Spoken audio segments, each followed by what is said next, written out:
Chapter 7. The Eternal Revolution. The following propositions have been urged. First, that some faith in our life is required even to improve it. Second, that some dissatisfaction with things as they are is necessary even in order to be satisfied. Third, that to have this necessary content and necessary discontent, it is not sufficient to have the obvious equilibrium of the Stoic. For mere resignation has neither the gigantic levity of pleasure nor the superb intolerance of pain. There is a vital objection to the advice merely to grin and bear it. The objection is that if you merely bear it, you do not grin. Greek heroes do not grin, but gargoyles do, because they are Christian. And when a Christian is pleased, he is, in the most exact sense, frightfully pleased. His pleasure is frightful.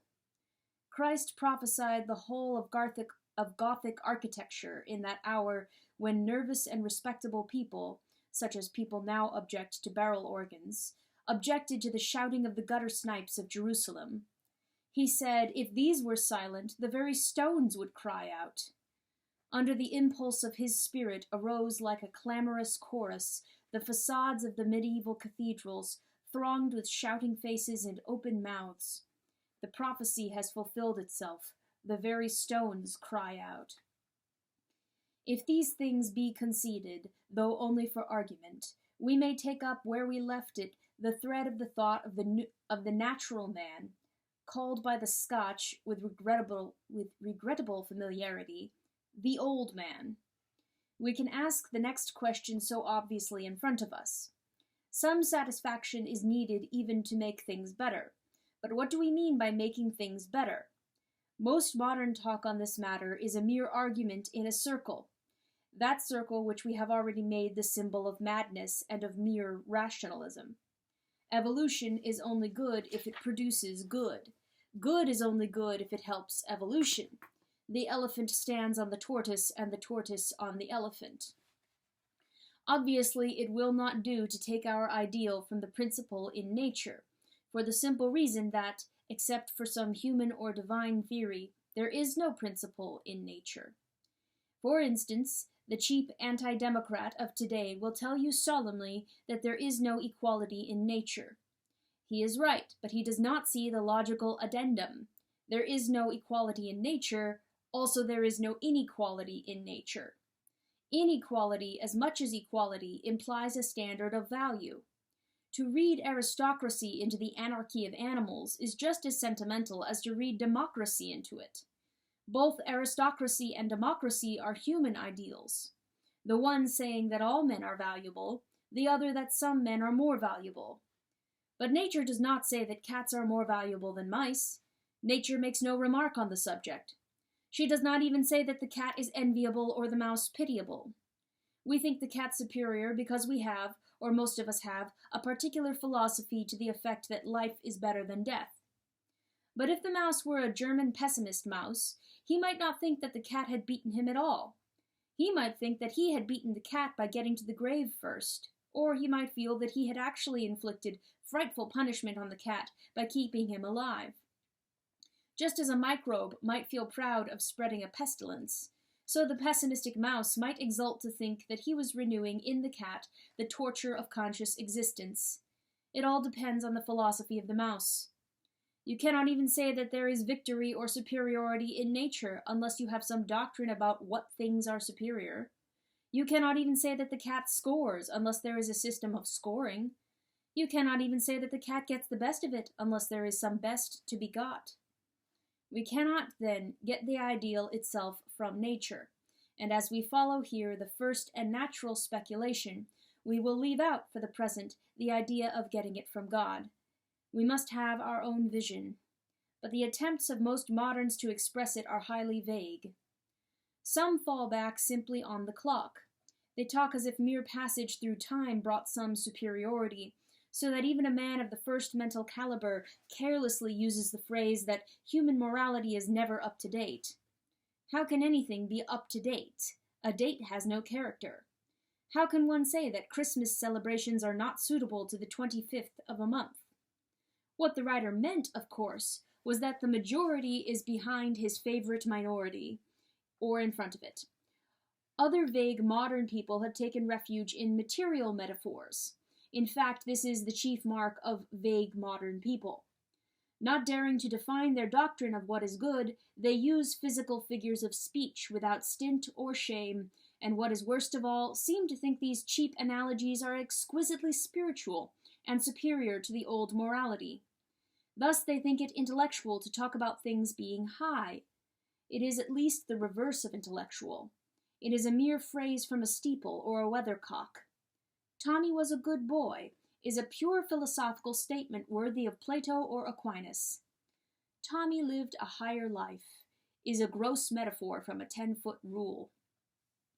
This, incidentally, is almost the whole weakness of Nietzsche, whom some are representing as a bold, strong thinker. No one will deny that he was a poetical and suggestive thinker, but he was quite the reverse of strong. He was not at all bold. He never put his own meaning before himself in bald, abstract words, as did Aristotle and Calvin, and even Karl Marx, the hard, fearless men of thought. Nietzsche always escaped a question by a physical metaphor, like a cheery minor poet. He said, beyond good and evil, because he had not the courage to say more good than good and evil, or more evil than good and evil. Had he faced his thought without metaphors, he would have seen that it was nonsense. So when he describes his hero, he does not dare to say the purer man, or the happier man, or the sadder man, for all these are ideas, and ideas are alarming. He says the upper man, or overman, a physical metaphor from acrobats or alpine climbers. Nietzsche is truly a very timid thinker. He does not really know in the least what sort of man he wants evolution to produce. And if he does not know, certainly the ordinary evolutionists, who talk about things being higher, do not know either. Then again, some people fall back on sheer submission and sitting still. Nature is going to do something someday, nobody knows what, and nobody knows when. We have no reason for acting, and no reason for not acting. If anything happens, it is right. If anything is prevented, it was wrong. Again, some people try to anticipate nature by doing something, by doing anything, because we may possibly grow wings they cut off their legs. Yet nature may be trying to make them centipedes for all they know. Lastly, there is a fourth class of people who take whatever it is that they happen to want and say that that is the ultimate aim of evolution. And these are the only sensible people. This is the only really healthy way with the word evolution, to work for what you want and to call that evolution. The only intelligible sense that progress or advance can have among men is that we have a definite vision and that we wish to make the whole world like that vision. If you like to put it so, the essence of the doctrine is that what we have around us is the mere method and preparation for something that we have to create. This is not a world, but rather the material for a world. God has given us not so much the colors of a picture as the colors of a palette. But he has also given us a subject, a model, a fixed vision. We must be clear about what we want to paint. This adds a further principle to our previous list of principles. We have said we must be fond of this world even in order to change it.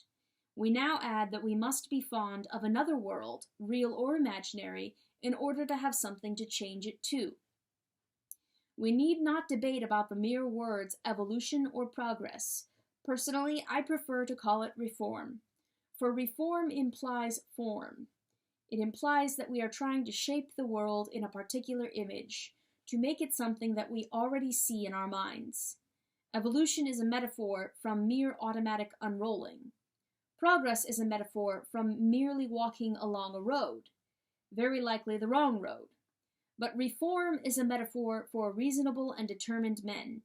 It means that we see a certain thing out of shape and we mean to put it into shape, and we know what shape. Now here comes in the whole collapse and huge blunder of our age. We have mixed up two different things, two opposite things. Progress should mean that we are always changing the world to suit the vision. Progress does mean, just now, that we are always changing the vision. It should mean that we are slow but sure in bringing justice and mercy among men. It does mean that we are very swift in doubting the desirability of justice and mercy. A wild page from any Prussian sophist makes men doubt it. Progress should mean that we are always walking toward the New Jerusalem. It does mean that the New Jerusalem is always walking away from us. We are not altering the real to suit the ideal. We are altering the ideal. It is easier. Silly examples are always simpler. Let us suppose a man wanted a particular kind of world, say a blue world. He would have no cause to complain of the slightness or swiftness of his task. He might toil for a long time at the transformation. He could work away, in every sense, until all was blue. He could have heroic adventures, the putting of the last touches to a blue tiger. He could have fairy dreams, the dawn of a blue moon. But if he worked harm, that high-minded reformer would certainly, from his own point of view, leave the world better and bluer than he found it. If he altered a blade of grass to his favorite color every day, he would get on slowly. But if he altered his favorite color every day, he would not get on at all. If, after reading a fresh philosopher, he started to paint everything red or yellow, his work would be thrown away. There would be nothing to show except a few blue tigers walking about, specimens of his early bad manner. This is exactly the position of the average modern thinker. It will be said that this is avowedly a preposterous example, but it is literally the fact of recent history. The great and grave changes in our political civilization all belonged to the early 19th century, not to the later. They belonged to the black and white epoch, when men believed fixedly in Toryism, in Protestantism, in Calvinism, in reform, and not unfrequently in revolution. And whatever each man believed in, he hammered at steadily, without skepticism. And there was a time when the established church might have fallen, and the House of Lords nearly fell. It was because radicals were wise enough to be constant and consistent. It was because radicals were wise enough to be conservative. But in the existing atmosphere, there is not enough time and tradition in radicalism to pull anything down. There is a great deal of truth in Lord Hugh Cecil's suggestion, made in a fine speech, that the era of change is over, and that ours is an era of conservation and repose. But probably it would pain Lord Hugh Cecil if he realized, what is certainly the case, that ours is only an age of conservation because it is an age of complete unbelief. Let beliefs fade fast and frequently if you wish institutions to remain the same. The more the life of the mind is unhinged, the more the machinery of matter will be left to itself. The net result of all our political suggestions, collectivism, Tolstoyanism, neo-feudalism, communism, anarchy, scientific bureaucracy, the plain fruit of all of them is that the monarchy and the House of Lords will remain. The net result of all the new religions will be that the Church of England will not, for heaven knows how long, be disestablished. It was Karl Marx, Nietzsche, Tolstoy, Cunningham Graham, Bernard Shaw, and Auberon Herbert, who between them, with bowed, gigantic backs, bore up the throne of the Archbishop of Canterbury. We may say broadly that free thought is the best of all the safeguards against freedom. Managed in a modern style, the emancipation of the slave's mind is the best way of preventing the emancipation of the slave. Teach him to worry about whether he wants to be free, and he will not free himself. Again, it may be said that this instance is remote or extreme, but again, it is exactly true of the men in the street around us. It is true that the Negro slave, being a debased barbarian, will probably have either a human affection of loyalty or a human affection for liberty. But the man we see every day, the worker in Mr. Gradgrind's factory, the little clerk in Mr. Gradgrind's office, he is too mentally worried to believe in freedom. He is kept quiet with revolutionary literature. He is calmed and kept in his place by a constant succession of wild philosophies. He is a Marxian one day, a Nietzscheite the next day, a Superman probably the next day, and a slave every day. The only thing that remains after all the philosophies is the factory. The only man who gains by all the philosophies is Gradgrind. It would be worth his while to keep his commercial helotry supplied with skeptical literature. And now I come to think of it, of course Gradgrind is famous for giving libraries. He shows his sense. All modern books are on his side. As long as the vision of heaven is always changing, the vision of earth will be exactly the same. No ideal will remain long enough to be realized, or even partly realized. The modern young man will never change his environment, for he will always change his mind. This, therefore, is our first requirement about the ideal toward which progress is directed. It must be fixed. Whistler used to make many rapid studies of a sitter. It did not matter if he tore up 20 portraits, but it would matter if he looked up 20 times, and each time saw a new person sitting placidly for his portrait. So it does not matter, comparatively speaking, how often humanity fails to imitate its ideals, for then all its old failures are fruitful. But it does frightfully matter how often humanity changes its ideal, for then all its old failures are fruitless. The question therefore becomes this: how can we keep the artist discontented with his pictures, while preventing him from being vitally discontented with his art? How can we make a man always dissatisfied with his work, yet always satisfied with working? How can we make sure that the portrait painter will throw the portrait out of the window instead of taking the natural and more human course of throwing the sitter out the window? A strict rule is not only necessary for ruling, it is also necessary for rebelling. This fixed and familiar ideal is necessary to any sort of revolution. Man will sometimes act slowly upon new ideas, but he will only act swiftly upon old ideas. If I am merely to float or fade or evolve, it may be toward something anarchic, but if I am to riot, it must be for something respectable. This is the whole weakness of certain schools of progress and moral evolution. They suggest there has been a slow movement towards morality with an imperceptible ethical change in every year or at every instant. There is only one great disadvantage in this theory. It talks of a slow movement towards justice, but it does not permit a swift movement. A man is not allowed to leap up and declare a certain state of things to be intrinsically intolerable. To make the matter clear, it is better to take a specific example. Certain of the idealistic vegetarians, such as, say, Mr. Salt, say the time has now come for eating no meat. By implication, they would assume that at one time it was right to eat meat, and they suggest, in words that could be quoted, that someday it may be wrong to eat milk and eggs. I do not discuss here the question of what is justice to animals. I only say that whatever is justice ought, under given conditions, to be prompt justice. If an animal is wronged, we ought to be able to rush to his rescue. But how can we rush if we are, perhaps, in advance of our time? How can we rush to catch a train which may not arrive for a few centuries? How can I denounce a man for skinning cats if he is only now what I may possibly become in drinking a glass of milk? A splendid and insane Russian sect ran about taking all the cattle out of all the carts. How can I pluck up courage to take the horse out of my hansom cab when I do not know whether my evolutionary watch is only a little fast or the cabman's a little slow? Suppose I say to a sweater, slavery suited one stage of evolution, and suppose he answers, and sweating suits this stage of evolution. How can I answer if there is no eternal test?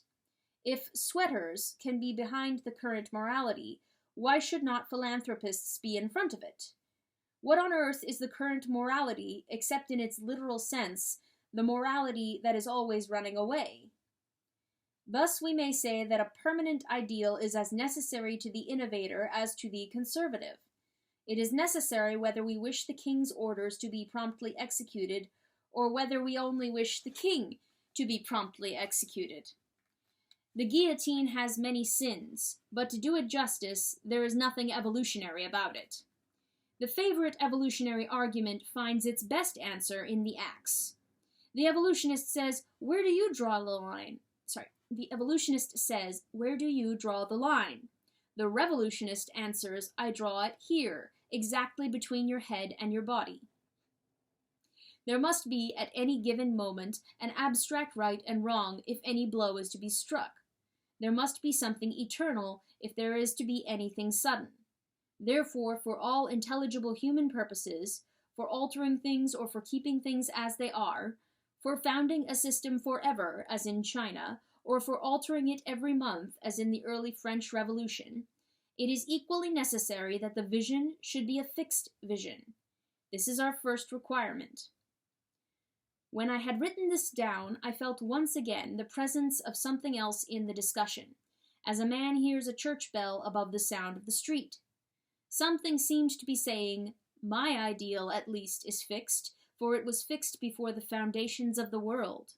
My vision of perfection assuredly cannot be altered, for it is called Eden. You may alter the place to which you are going, but you cannot alter the place from which you have come.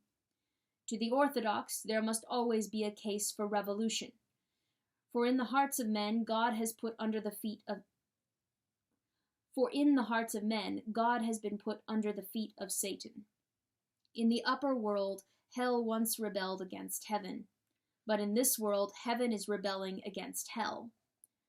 For the Orthodox, there can always be a revolution, for a revolution is a restoration.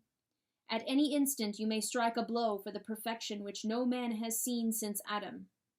No unchanging custom, no changing evolution can make the original good anything but good. Man may have had concubines as long as cows have had horns, still they are not a part of him if they are sinful. Men may have been under oppression ever since fish were under water, still they ought not to be if oppression is sinful.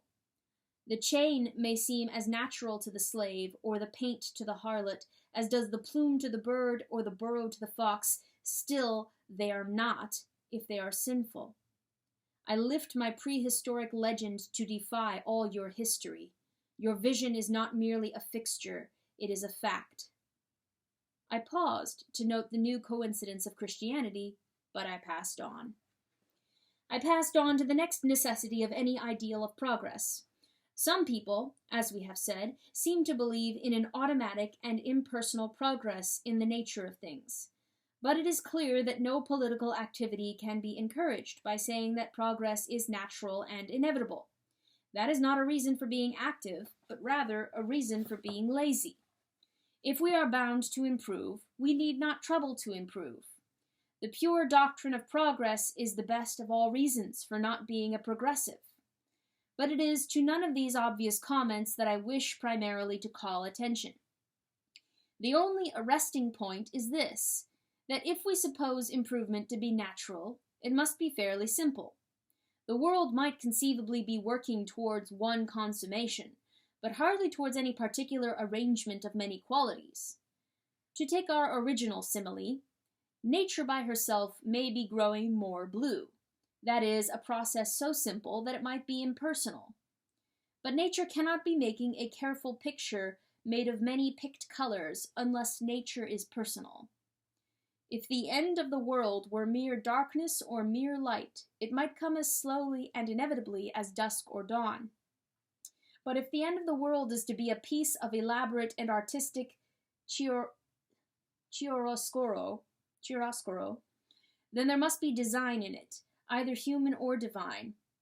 The world, through mere time, might grow black like an old picture, or white like an old coat, but if it is turned into a particular piece of black and white art, then there is an artist.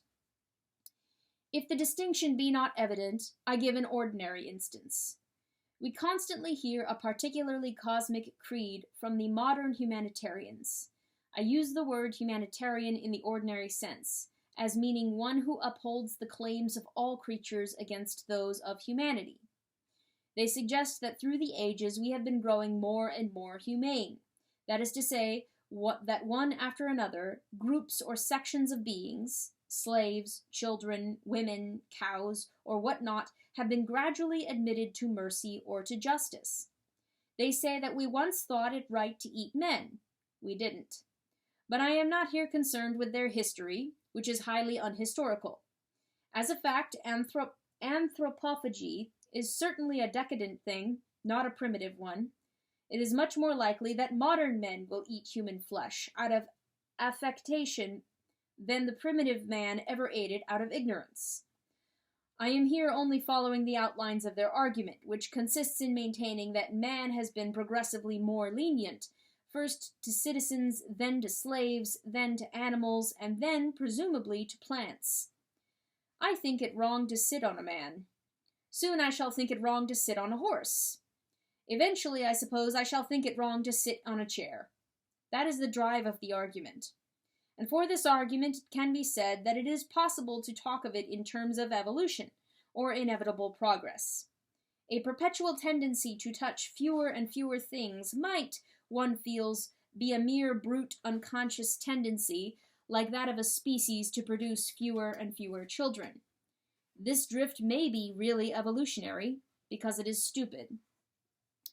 Darwinism can be used to back up two mad moralities, but it cannot be used to back up a single sane one. The kinship and competition of all living creatures can be used as a reason for being insanely cruel or insanely sentimental, but not for a healthy love of animals. On the evolutionary basis, you may be inhumane, or you may be absurdly humane, but you cannot be human. That you and a tiger are one may be a reason for being tender to a tiger, or it may be a reason for being as cruel as the tiger. It is one way to train the tiger to imitate you. It is a shorter way to imitate the tiger. But in neither case does evolution tell you how to treat a tiger reasonably, that is, to admire his stripes while avoiding his claws. If you want to treat a tiger reasonably, you must go back to the Garden of Eden. For the obstinate reminder continued to recur. Only the supernatural has taken a sane view of nature. The essence of all pantheism, evolutionism, and modern cosmic religion is really in this proposition, that nature is our mother. Unfortunately, if you regard nature as a mother, you discover that she is a stepmother. The main point of Christianity was this, that nature is not our mother. Nature is our sister. We can be proud of her beauty, since we have the same father, but she has no authority over us. We have to admire, but not to imitate. This gives to the typically Christian pleasure in this earth a strange touch of lightness that is almost frivolity. Nature was a solemn mother to the worshippers of Isis and Sibyl. Nature was a solemn mother to Wordsworth or to Emerson. But nature is not solemn to Francis of Assisi or to George Herbert. To St. Francis, nature is a sister, and even a younger sister, a little dancing sister, to be laughed at as well as loved. This, however, is hardly our main point at present. I have admitted it only in order to show how constantly, and as it were accidentally, the key would fit the smallest doors. Our main point is here, that if there be a mere trend of impersonal improvement in nature, it must presumably be a simple trend toward some simple triumph. One can imagine that some automatic tendency in biology might work for giving us longer and longer noses, but the question is, do we want to have longer and longer noses? I fancy not. I believe that we, most of us, want to say to our noses, "Thus far and no farther, and here shall thy proud point be stayed." We require a nose of such length as may ensure an interesting face, but we cannot imagine a mere biological trend toward producing interesting faces, because an interesting face is one particular arrangement of eyes, nose, and mouth in a most complex relation to each other. Proportion cannot be a drift. It is either an accident or a design. So with the ideal of human morality and its relation to the humanitarians and the anti-humanitarians, it is conceivable that we are going more and more to keep our hands off things, not to drive horses, not to pick flowers. We may eventually be bound not to disturb a man's mind, even by argument, not to disturb the sleep of birds, even by coughing. The ultimate apotheosis would appear to be that of a man sitting quite still, not daring to stir, for fear of disturbing a fly, nor to eat, for fear of incommoding a microbe. To so crude a consummation as that, we might perhaps unconsciously drift. But do we want so crude a consummation? Similarly, we might unconsciously evolve along the opposite or Nietzschean lines of development. Superman crushing Superman in one tower of tyrants until the universe is smashed up for fun. But do we want the universe smashed up for fun? It is not quite clear that what we really hope for is one particular management and proposition of these two things. A certain amount of restraint and respect, a certain amount of energy and mastery? If our life is ever really as beautiful as a fairy tale, we shall have to remember that all the beauty of a fairy tale lies in this, that the prince has a wonder which just stops short of being fear. If he is afraid of the giant, there is an end of him. But also, if he is not astonished at the giant, there is an end of the fairy tale. The whole point depends upon his being at once humble enough to wonder and haughty enough to defy. So our attitude to the giant of the world must not merely be increasing delicacy or increasing contempt. It must be one particular proportion of the two, which is exactly right. We must have in us enough reverence for all things outside us to make us tread fearfully on the grass. We must also have enough disdain for all things outside us to make us, on due occasion, spit at the stars. Yet these two things, if we are to be good or happy, must be combined, not in any combination, but in one particular combination. The perfect happiness of men on the earth, if it ever comes, will not be a flat and solid thing like the satisfaction of animals. It will be an exact and perilous balance, like that of a desperate romance. Man must have just enough faith in himself to have adventures, and just enough doubt of himself to enjoy them. This then is our second requirement for the ideal of progress. First, it must be fixed. Second, it must be composite. It must not, if it is to satisfy our souls, be the mere victory of some one thing swallowing up everything else, love or pride or peace or adventure. It must be a definite picture composed of these elements in their best proportion and relation. I am not concerned at this moment to deny that some such good culmination may be, by the constitution of things, reserved for the human race. I only point out that if this composite happiness is fixed for us, it must be fixed by some mind, for only a mind can place the exact proportions of a composite happiness. If the beautification of the world is a mere work of nature, then it must be as simple as the freezing of the world, or the burning up of the world. But if the beautification of the world is not a work of nature, but a work of art, then it involves an artist. And here again my contemplation was cloven by the ancient voice which said, "I could have told you all this a long time ago. If there is any certain progress, it can only be my kind of progress, the progress towards a complete city of virtues and dominations where righteousness and peace contrive to kiss each other.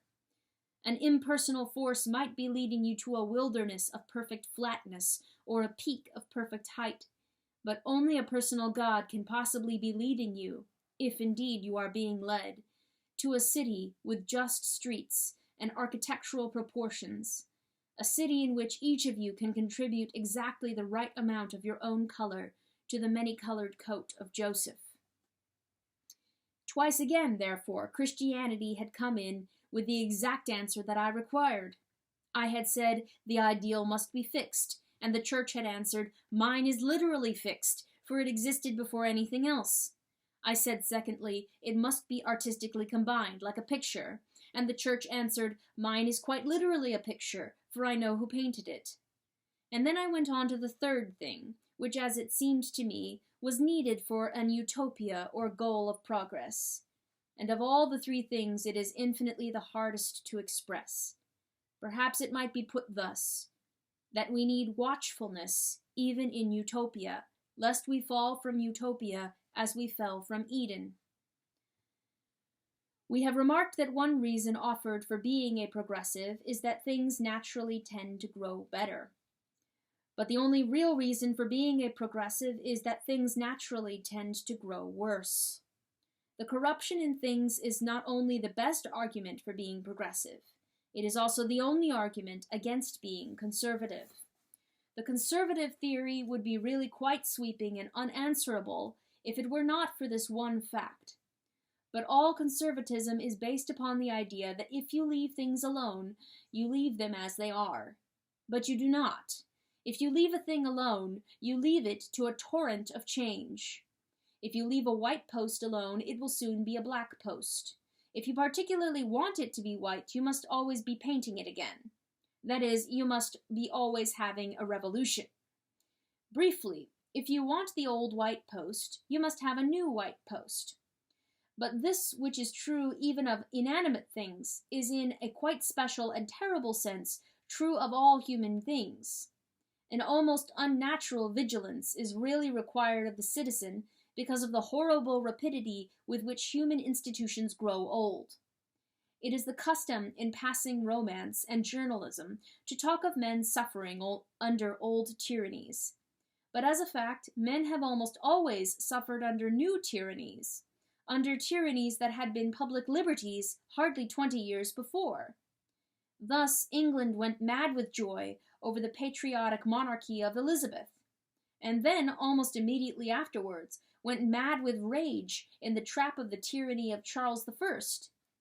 So again in France, the monarchy became intolerable, not just after it had been tolerated, but just after it had been adored.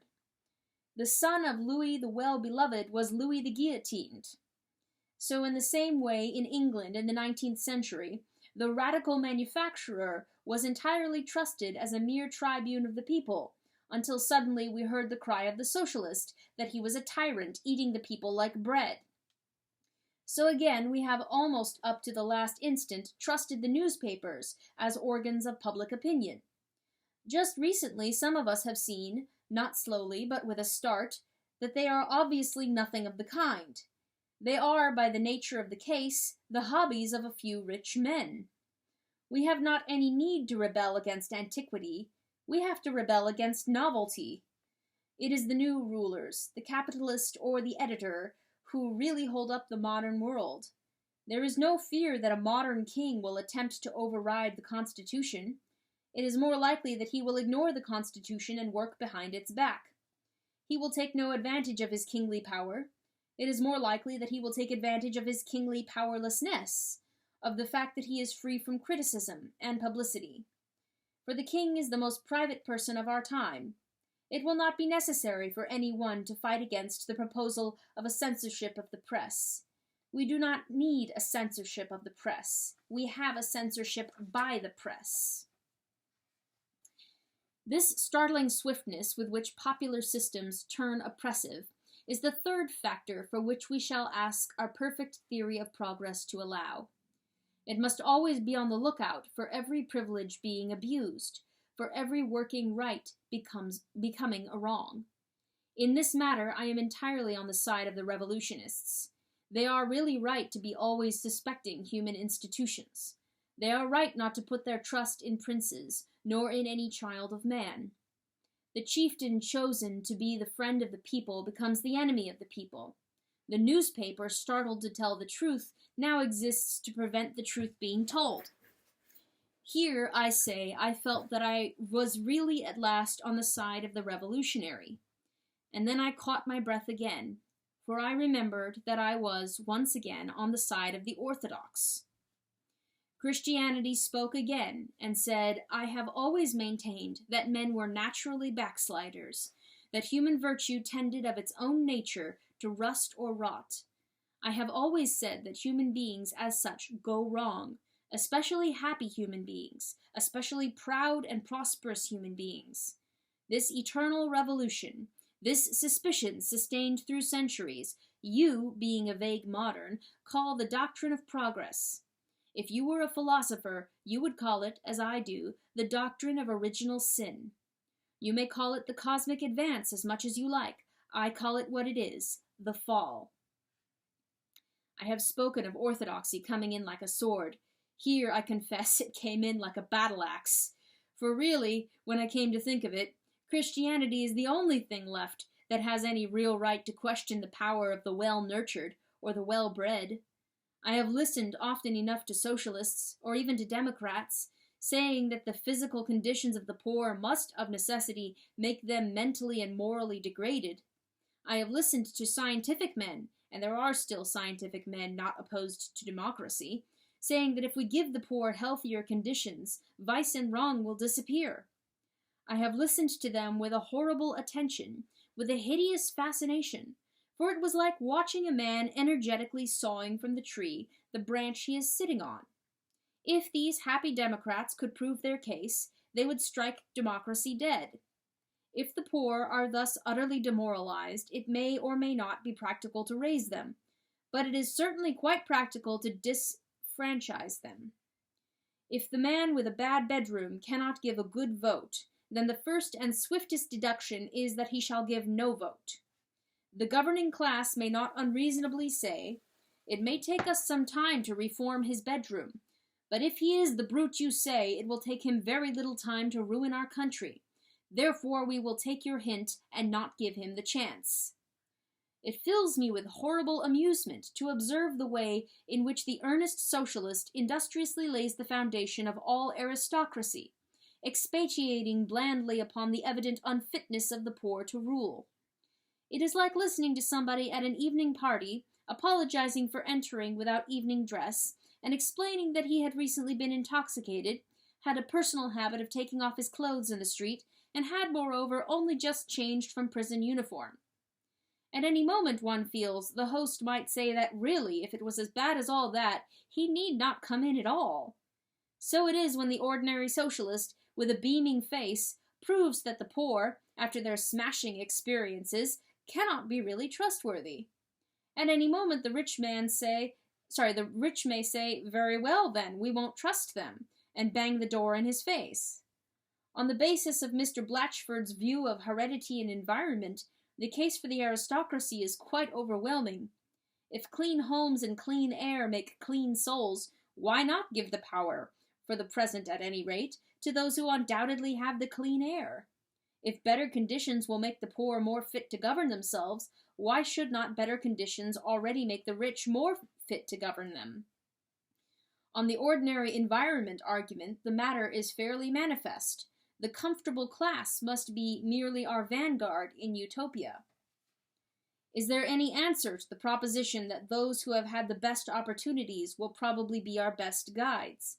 Is there any answer to the argument that those who have breathed clean air had better decide for those who have breathed foul? As far as I know, there is only one answer, and that answer is Christianity.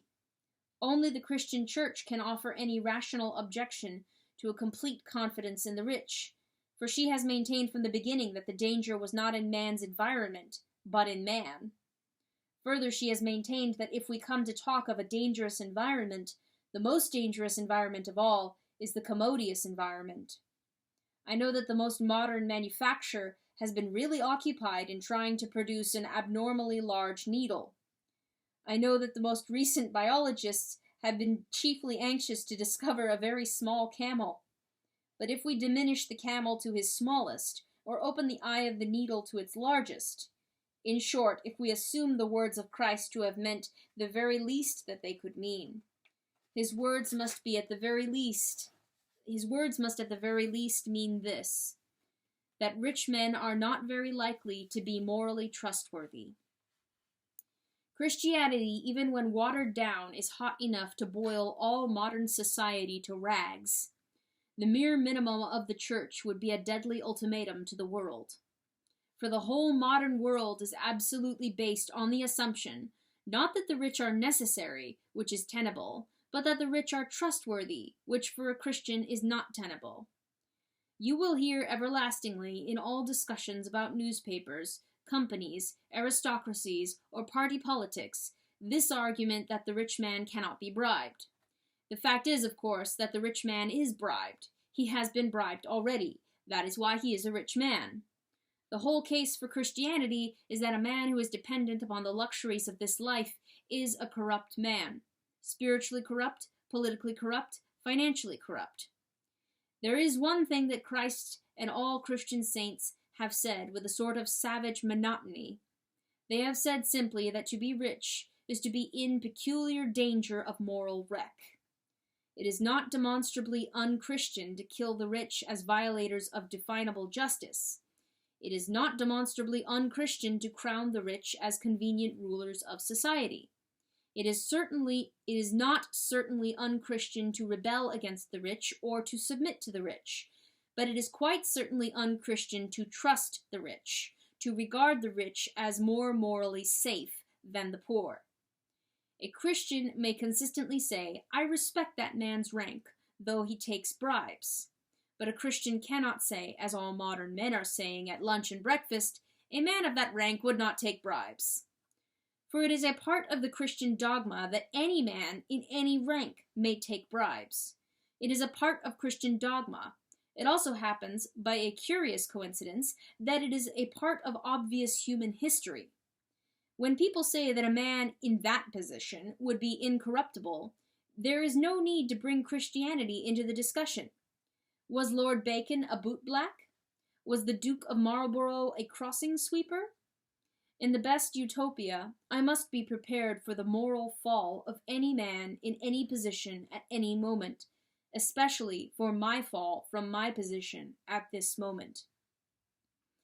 Much vague and sentimental journalism has been poured out to the effect that Christianity is akin to democracy, and most of it is scarcely strong or clear enough to refute the fact that the two things have often quarreled.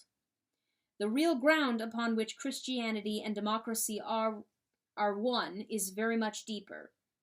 The one specially and peculiarly unchristian idea is the idea of Carlyle, the idea that the man should rule who feels that he can rule. Whatever else is Christian, this is heathen.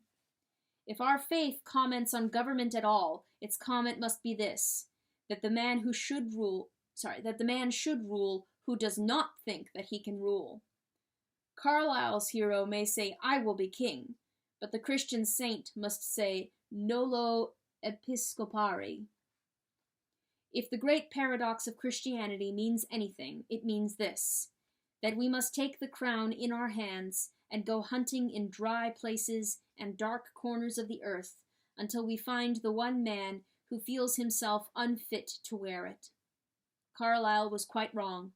We have not got to crown the exceptional man who knows he can rule. Rather, we must crown the much more exceptional man who knows he can't. Now, this is one of the 2 or 3 vital defenses of working democracy. The mere machinery of voting is not democracy, though at present it is not easy to effect any simpler democratic method. But even the machinery of voting is profoundly Christian in this practical sense, that it is an attempt to get at the opinion of those who would be too modest to offer it. It is a mystical adventure. It is specially trusting those who do not trust themselves. That enigma is strictly peculiar to Christendom. There is nothing really humble about the abnegation of the Buddhist. The mild Hindu is mild, but he is not meek. But there is something psychologically Christian about the idea of seeking the opinion of the obscure, rather than taking the obvious course of accepting the opinion of the prominent. To say that voting is particularly Christian may seem somewhat curious. To say that canvassing is Christian may seem quite crazy. But canvassing is very Christian in its primary idea. It is encouraging the humble. It is saying to the modest man, "Friend, go up higher." Or if there is some slight defect in canvassing that is in its perfect and rounded piety, it is only because it may possibly neglect to encourage the modesty of the canvasser. Aristocracy is not an institution. Aristocracy is a sin, generally a very venial one. It is merely the drift or slide of men into a sort of natural pomposity and praise of the powerful, which is the most easy and obvious affair in the world. It is one of the 100 answers to the fugitive perversion of modern force that the promptest and boldest agencies are also the most fragile or full of sensibility. The swiftest things are the softest things. A bird is active because a bird is soft. A stone is helpless because a stone is hard. The stone must by its own nature go downwards, because hardness is weakness. The bird can of its nature go upwards, because fragility is force. In perfect force there is a kind of frivolity, an airiness that can maintain itself in the air. Modern investigators of miraculous history have solemnly admitted that a characteristic of the great saints is their power of levitation. They might go further. A characteristic of the great saints is their power of levity. Angels can fly because they take themselves lightly. This has always been the instinct of Christendom, and especially the instinct of Christian art. Remember how Fra Angelico represented all his angels, not only as birds, but almost as butterflies. Remember how the most earnest medieval art was full of light and fluttering draperies, of quick and capering feet. It was the one thing that the modern pre-Raphaelites could not imitate in the real pre-Raphaelites. Burne-Jones could never recover the deep levity of the Middle Ages. In the old Christian pictures, the sky over every figure is like a blue or gold parachute. Every figure seems ready to fly up and float about in the heavens. The tattered cloak of the beggar will bear him up like the rayed plumes of the angels.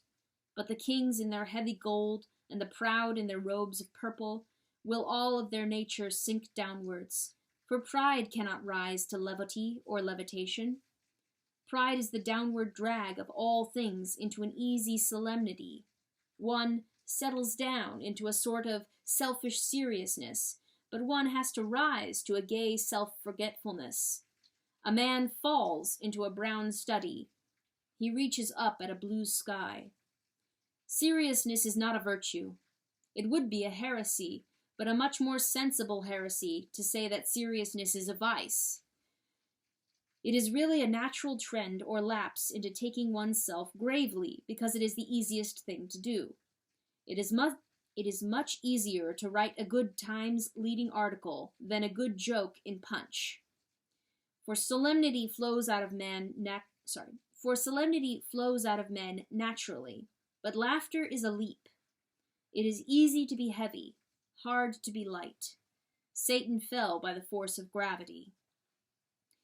Now, it is the peculiar honor of Europe, since it has been Christian, that while it has had aristocracy, it has always, at the back of its heart, treated aristocracy as a weakness, generally as a weakness that must be allowed for. If any one wishes to appreciate this point, let him go outside Christianity into some other philosophical atmosphere. Let him, for instance, compare the classes of Europe with the castes of India. Their aristocracy is far more awful, because it is far more intellectual. It is seriously felt that the scale of classes is a scale of spiritual values, that the baker is better than the butcher in an invisible and sacred sense. But no Christianity, not even the most ignorant or perverse, ever suggested that a baronet was better than a butcher in that sacred sense. No Christianity, however ignorant or extravagant, ever suggested that a duke would not be damned. In pagan society there may have been, I do not know, some such serious division between the free man and the slave. But in Christian society we have always thought the gentleman a sort of joke, though I admit that in some great crusades and councils he earned the right to be called a practical joke. But we in Europe never really, and at the root of our souls, took aristocracy seriously. It is only an occasional non-European alien, such as Dr. Oscar Levy, the only intelligent Nietzscheite, who can even manage for a moment to take aristocracy seriously. It may be a mere patriotic bias, though I do not think so, but it seems to me that the English aristocracy is not only the type, but is the crown and flower of all actual aristocracies. It has all the oligarchical virtues, as well as all the defects. It is casual, it is kind, it is courageous in obvious matters, but it has one great merit that overlaps even these. The great and very obvious merit of the English aristocracy is that nobody could possibly take it seriously. In short, I had spelled out, slowly as usual, the need for an equal law in Utopia. And, as usual, I found that Christianity had been there before me. The whole history of my Utopia has the same amusing sadness. I was always rushing out of my architectural study with plans for a new turret, only to find it sitting up there in the sunlight, shining and 1,000 years old. For me, in the ancient and partly in the modern sense, God answered the prayer, "Prevent us, O Lord, in all our doings." Without vanity, I really think there was a moment when I could have invented the marriage vow as an institution out of my own head, but I discovered with a sigh that it had been invented already. But since it would be too long a business to show how, fact by fact and inch by inch, my own conception of Utopia was only answered in the New Jerusalem, I will take this one case of the matter of marriage as indicating the converging drift. I may say the converging crash of all the rest. When the ordinary opponents of socialism talk about impossibilities and alterations in human nature, they always miss an important distinction. In modern ideal conceptions of society, there are some desires that are possibly not attainable, but there are some desires that are not desirable. That all men should live in equally beautiful houses is a dream that may or may not be attained. But that all men should live in the same beautiful house is not a dream at all, it is a nightmare. That a man should love all old women is an ideal that may not be attainable. But that a man should regard all old women exactly as he regards his mother is not only an unattainable ideal, but an ideal which ought not to be attained. I do not know if the reader agrees with me in these examples, but I will add the example which has always affected me most. I could never conceive or tolerate any utopia which did not leave to me the liberty for which I chiefly care, the liberty to bind myself. Complete anarchy would not merely make it impossible to have any discipline or fidelity, it would also make it impossible to have any fun. To take an obvious instance, it would not be worthwhile to bet To take an obvious instance, it would not be worthwhile to bet if a bet were not binding. The dissolution of all contracts would not only ruin morality, but spoil sport. Now, betting and such sports are only the stunted and twisted shapes of the original instinct of man for adventure and romance, of which much has been said in these pages. And the perils, rewards, punishments, and fulfillments of an adventure must be real, or the adventure is only a shifting and heartless nightmare. If I bet, I must be made to pay, or there is no poetry in betting. If I challenge, I must be made to fight, or there is no poetry in challenging. If I vow to be faithful, I must be cursed when I am unfaithful, or there is no fun in vowing. You could not even make a fairy tale from the experiences of a man who, when he was swallowed by a whale, must find himself at the top of the Eiffel Tower, or when he was turned into a frog, might begin to behave like a flamingo. For the purpose even of the wildest romance, results must be real. Results must be irrevocable.